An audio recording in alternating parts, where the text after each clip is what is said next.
Alright, so I got all the wing airfoils cut out now. I've got a top and a bottom piece for each of these 5 sections. So I'm thinking that I'm going to cut out like a small indent in the bottom piece where I can run all the wires for the servos and lights and everything through it, and then I'm going to glue like all the bottom pieces together, I think. And then I'll probably put the carbon fiber spars inside of it, and then put carbon fiber spars on the top pieces too when I glue them all together. And it'll basically just be like 2 wings like I've built my other wings, and then I'll just glue them together. And the carbon fiber spars and all the wires will be hidden inside, and you won't be able to see any lines or anything. So I think that'll look pretty good. The way I made this is I 3D printed out all the airfoil templates.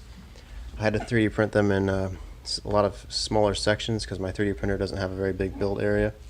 But I've got this is a 12-inch, 11-inch, and a 10-inch airfoil.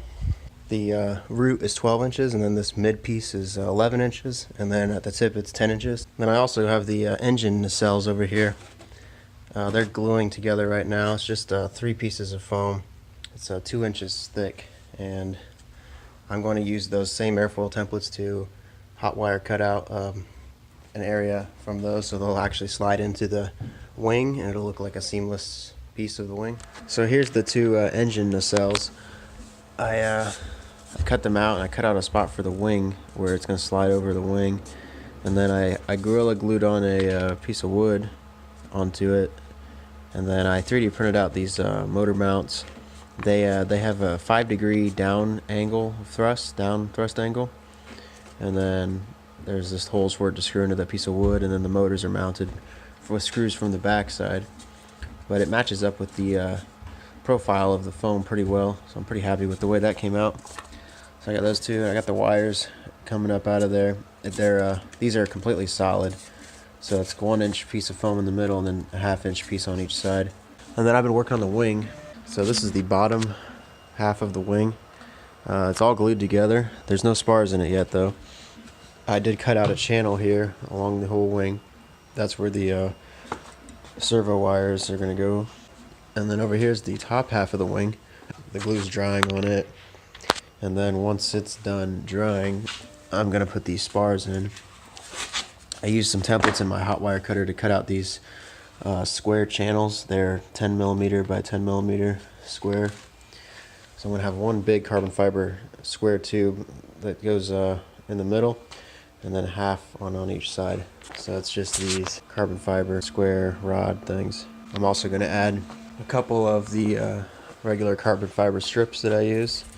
These are 1mm by 6mm. Probably put a couple of those in the bottom piece to make it strong.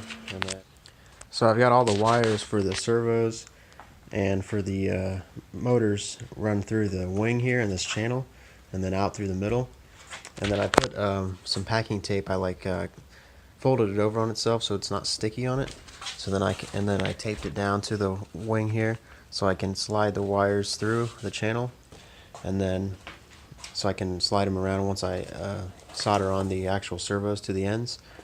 And then the servos are going to go into these 4 holes, the aileron servos and the flap servos. And I got the motor wires coming out of here and then going back out where they're going to come out here for the fuselage.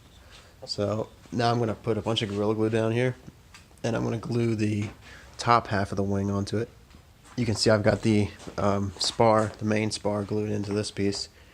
So it seems pretty strong, but once I glue it on there, I'll see if it's strong enough. If it's not, I'll add some more carbon strips. I do have a carbon strip here on the bottom piece that goes all the way across. Alright, so I've been working on the wing for the plane. I got the 2 halves glued together, the top and bottom half, and then I sanded it, and I glued on the engine nacelles. So I just Gorilla Glued those on there. There's a slight angle down in the back of those so that the flaps can angle down. And then I put some Gorilla Glue in this seam where the top and bottom halves meet to try to fill it in to make the transition a little bit smoother. And I put a little bit of Gorilla Glue in these holes on the ends that I had to cut out with the hot wire cutter for the spars. So I'm just filling those in, and then I'm going to sand it out lightly. And then I started sanding the middle part of the wing where it goes over the fuselage, so that it kind of matches the contour of the fuselage at the front and back. The wing seems really sturdy with those carbon fiber tubes and the strips in there, so I didn't even have to use any extra ones. So I have a whole bunch of these left over, so that's good. Alright, so I just glued in the hinges for the elevator and the rudder. And then over here on the wing, I've got the ailerons and the flaps cut out. I haven't sanded the bevels yet or put the hinges in, but I got the control surfaces all cut out there. I've also got the landing gear brackets glued in. These are 3D printed landing gear brackets. Basically just a block with a slot in it, and the landing gear wire will slide into that. So that's the nose gear, and then I've got the main gears, one on each of the engine nacelles. But next step is I'm going to paint the fuselage. I'm going to put a base coat of white. I'll end up putting probably 3 coats of white on before I paint on the actual paint scheme. So I think that's about it for this update. Thanks a lot for watching. If you enjoyed this, please subscribe, like, and comment, and check out the other videos of this build project.